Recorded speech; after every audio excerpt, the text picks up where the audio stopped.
Tonight, you're going to lie down on a soft mattress, pull a blanket over your body, and close your eyes in a locked room. You won't think about it twice.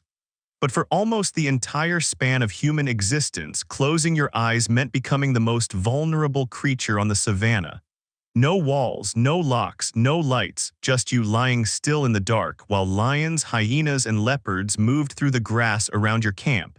And here's the strange part. Most of the time, they walked right past you. Not because they couldn't smell you, not because they couldn't see you. They walked past you because of something happening inside your own brain. Something so old, so deeply wired that it still shapes the way you sleep tonight. Let's reframe this. You probably think of sleep as a shutdown. The lights go off, the body goes quiet, and nothing much happens until morning. But sleep researchers have spent decades proving that this is almost backwards. Sleep isn't a retreat from danger. Sleep is a strategy for surviving it, and the strategy starts the moment the sun goes down. For most of human history, nightfall meant the arrival of nature's most efficient killers. Lions can see roughly 6 times better than you in low light. Leopards are quieter than a falling leaf. Hyenas can smell blood from over a mile away. Your ancestors had none of those advantages. No claws, no night vision, no real speed. By every physical measure, a sleeping human should have been an easy meal. So why weren't they? Part of the answer lies in something anthropologists call the sentinel hypothesis. In small hunter-gatherer groups, sleep wasn't something everyone did at the same time. Anthropologist Carol Worthman, who has spent years studying sleep patterns in traditional societies like the Hadza of Tanzania, found that sleep in these groups is fragmented, light, and staggered. Someone is almost always near waking. A baby stirs. An elder shifts position. A teenager gets up to check the fire. To a predator scanning the camp, there's no clean, predictable window where every single human is deeply unconscious at once. The group, as a whole, never fully goes dark. But staggered sleep alone doesn't explain why an individual predator stalking a single sleeping body so often turns away. For that, you have to look at something stranger. You have to look at fire. Fire changed everything about how predators relate to humans.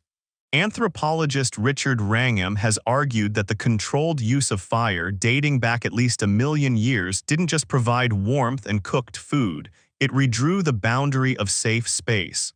Large carnivores have an instinctive, almost universal aversion to fire. It's not learned. It's not cultural. It's etched into their nervous systems by millions of years of wildfires that killed without mercy. So when your ancestors began sleeping near flame, they weren't just staying warm. They were broadcasting a signal predators are hardwired to avoid. The camp became, in a real sense, a small island of safety carved out of a dangerous world. Here's where the story gets even more counterintuitive. You'd think the safest strategy would be total stillness. Stay quiet, stay motionless, don't draw attention. But total stillness is actually one of the most dangerous things a sleeping human can do because most predators rely heavily on movement detection to confirm prey. A motionless human in deep, undisturbed sleep can look, smell, and feel less like food and more like background, like a rock, like a log. Like something not worth the risk of approaching. This connects to something called the threat simulation hypothesis, developed by psychologist Rivansuo. Rivansuo proposed that dreaming itself evolved as a kind of rehearsal space, a virtual training ground where the brain replays and prepares for dangerous encounters without the cost of actually facing them. Children, who are statistically more vulnerable to predation than adults, dream about being chased far more often than adults do. Their brains are running ancient simulations, even now, of threats most of them will never physically encounter. Your nightmares aren't random noise. They're an inheritance. But the most fascinating piece of this puzzle isn't about the predator at all. It's about you. Specifically, it's about how your brain decides when it's actually safe enough to let go. Psychologist Carlos Schenk and sleep researchers studying what's called the first night effect discovered something remarkable. When people sleep in an unfamiliar environment, one half of their brain literally sleeps less deeply than the other. Researchers at Brown University, led by Yuka Sasaki and Masako Tamaki, found that the left hemisphere stays more alert than the right hemisphere on the first night in a new place, almost like a built-in night watchman taking the first shift. Your brain doesn't trust new environments, not fully, not yet. It keeps one eye metaphorically open until it learns the space is safe. This is why you sleep more restlessly in a hotel room than in your own bed. This is why soldiers and new parents can snap awake at the faintest unfamiliar sound, while sleeping straight through familiar, louder noises like traffic or rain. Your brain isn't randomly filtering sound. It's running a constant, ancient risk calculation asking one question all night long. Is this environment one my ancestors would have considered dangerous? Now think about what that means for a predator approaching a human camp at night. The predator isn't walking into a void of unconsciousness.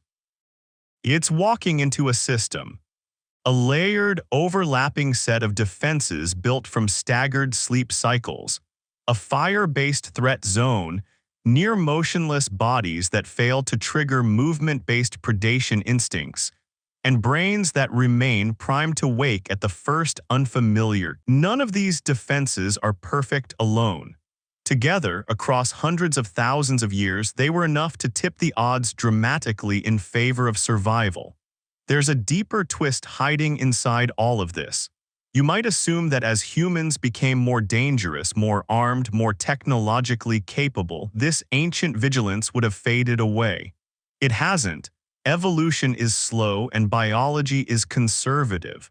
The body doesn't update its threat models just because the threats have changed. So tonight, even behind a locked door, even with a phone, a fire alarm, and a security system standing between you and the outside world, your brain still runs the same ancient subroutines it ran around a campfire 50,000 years ago. That's why an unfamiliar creak in the night can yank you out of deep sleep instantly, while the hum of your own air conditioner barely registers. That's why so many people sleep more easily with a nightlight, a fan, or background noise, recreating in a strange modern way the sensory presence of a fire and a watchful group. That's why children fear the dark long before anyone teaches them to, and why so many adults, alone in a quiet house, still feel a flicker of unease they can't quite explain. You are not irrational for feeling uneasy in silence. You are not broken for sleeping lightly somewhere new. You are running a survival system that was field-tested across more generations than you can meaningfully picture, refined by every ancestor who woke up in time and passed that trait forward and quietly discarded every variation that didn't. There's another layer to this that most people never think about. It isn't just about what predators see or smell. It's about what they hear and what they don't. The sleeping humans, especially in deep stages of sleep, produce remarkably little sound and almost no scent disturbance compared to an active, moving body. Sweat production drops. Movement drops. Even breathing becomes slower and more rhythmic. To a predator relying on subtle cues, a sleeping human in a group near a fire, surrounded by the low murmur of others shifting and breathing, doesn't present a clean signal worth the risk. Predators are not reckless gamblers. Every approach toward potential prey carries a cost: injury, exposure, wasted energy. Evolutionary biologists studying predator decision-making, including work building on the foundational research of behavioral ecologist Bill Hamilton, have shown that predators constantly weigh expected reward against expected risk. A human alone, awake and visible, is a calculable target. A human buried in a sleeping huddle, motionless downwind of smoke, surrounded by the unpredictable stirrings of a staggered sleep group, is a far murkier bet. And animals that survive long enough to hunt repeatedly tend to avoid murky bets. This is also where group size becomes its own form of armor. A solitary human sleeping alone in the open was, and still is, dramatically more vulnerable than one inside a group. Researchers studying primate and early hominin social structures have long noted that group sleeping wasn't just about warmth or companionship. It was a numbers strategy. More bodies meant more chances that someone, somewhere, was in a lighter stage of sleep at any given moment. More bodies meant more eyes that could, even briefly, catch the silhouette of something moving at the tree line. The predator doesn't calculate the odds the way a mathematician would, but its behavior over generations has been shaped by exactly that kind of probability. Approaching one undefended sleeper is a gamble. Approaching a cluster of bodies, half stirring, occasionally murmuring, smelling of wood smoke, is a much worse one. Think for a moment about how strange it is that you, sitting here now, still carry the architecture built for that exact problem. Your inner ear, even now, is tuned to register sudden low-frequency sounds, the kind a large body moving through brush would make, faster than it registers higher, steadier tones. Your amygdala, the brain's rapid threat detection center, responds more strongly to shapes with eyes than shapes without them, which is part of why a dark room full of ordinary furniture can suddenly feel like it's watching you. None of this is superstition. It's residue. It's the leftover wiring of a species that spent the overwhelming majority of its existence as both predator and occasional prey, and never fully stopped preparing for the second role. Modern life has mostly removed the lions. It hasn't removed the wiring.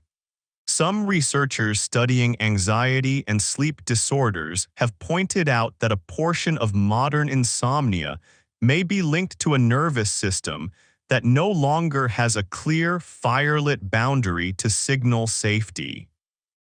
You lock your door, but your amygdala doesn't recognize a deadbolt the way it recognizes flame and firelight, and the soft sound of other people breathing nearby.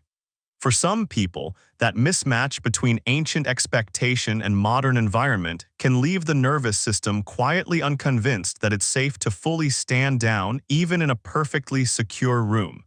This is why so many people instinctively recreate the ancient conditions without realizing it. A nightlight mimics fire. A white noise machine mimics the low, constant murmur of a group. A weighted blanket mimics the physical reassurance of bodies pressed close together in a shared sleeping space. You're not inventing new comforts. You're reconstructing an old one using the only materials modern life gives you. So tonight, when you turn off the light and pull the blanket up, you won't be thinking about lions or hyenas or fire circles. You'll just close your eyes and drift off the way you do every night. But somewhere beneath that ordinary moment, an ancient watchman is still standing at his post, still scanning the dark, still deciding the same way he always has, whether tonight is one of the nights it's finally safe to fully let go.